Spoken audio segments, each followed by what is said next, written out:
Surprise! I am gonna talk about Incredibles 2. I know I said I wouldn't talk about this film as I was gonna watch it on my birthday, but I just decided to go and see it closer to the release date in the UK. So I saw it with a friend and I decided to put it in the marathon. Now you guys get to know my thoughts on Incredibles 2. Was it worth the 14 years wait? Let's find out.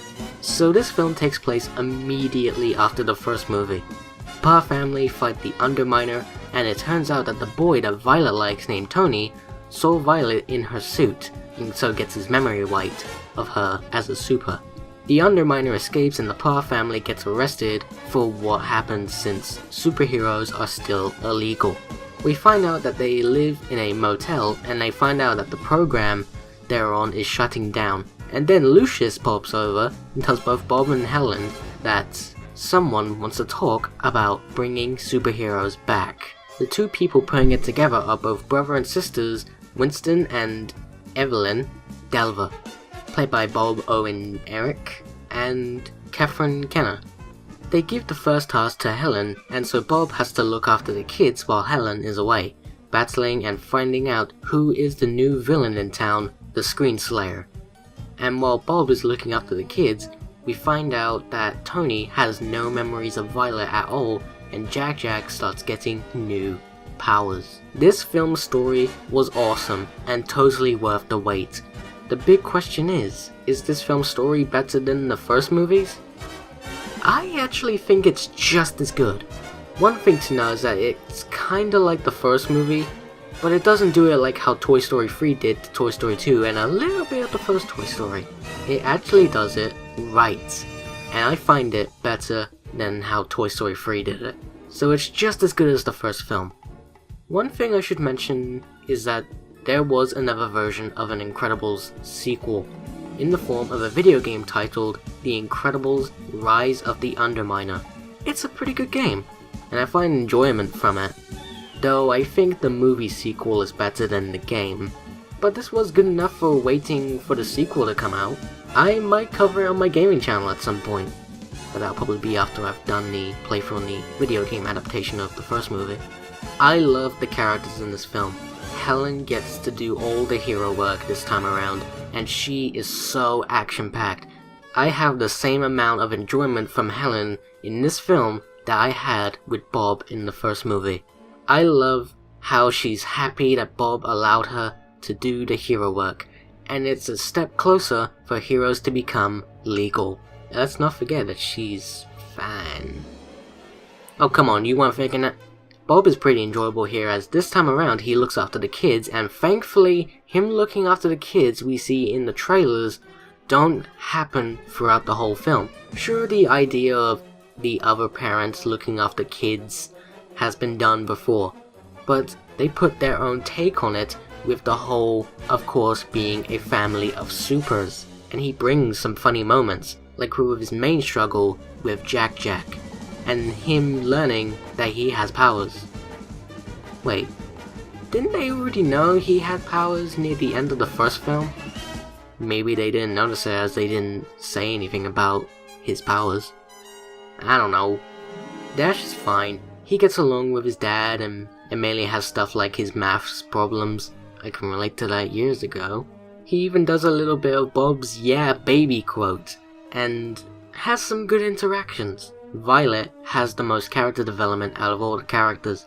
She's struggling about the whole situation with Tony losing his memory of Violet, and hating both Supers and Mr. Dicker because of it. Bob tries to help out, but this had ruined her. But the moment she has on screen shows how much character development she has, and I enjoy it, and I feel bad for her, but she finds her own time to sort it out, and that's something I like about her in this film. Jack is funny. He has a total of 13 powers in this film, and each one is incredible, no pun intended.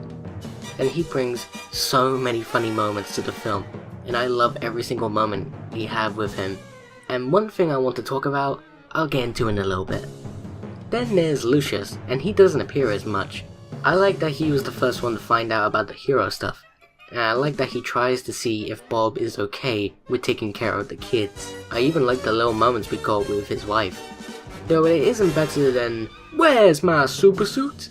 bit, but this is pretty funny when they brought her back. Sort of. I kind of wish we actually got to see her this time. Oh well, at least she was in the film in some way.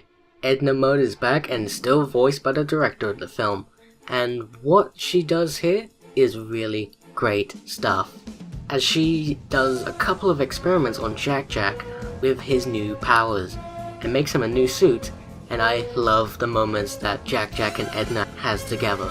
And let's not forget, Edna still goes by her rules, never look back to the past that distracts her from the now, and most importantly, no kids. I love Edna in this film.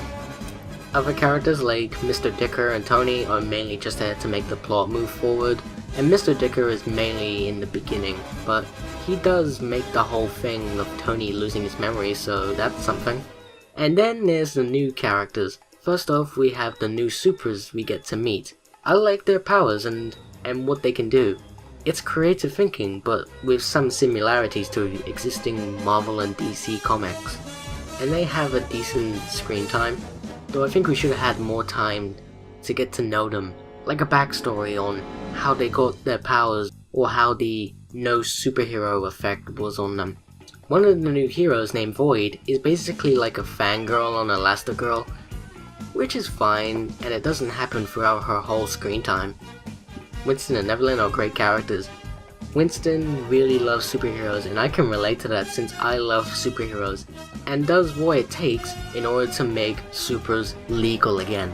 I like the determination this guy brings. He even knows the apparently theme songs to Mr. Incredible, Elastigirl, and Frozone, which, again, I can relate to since I know the words to Spider-Man's 60s theme off by heart. Evelyn is interesting since she comes up with the inventions in the business and helps out with the hero work, and I like that, and even what we get to know about her later on in the film with the character development.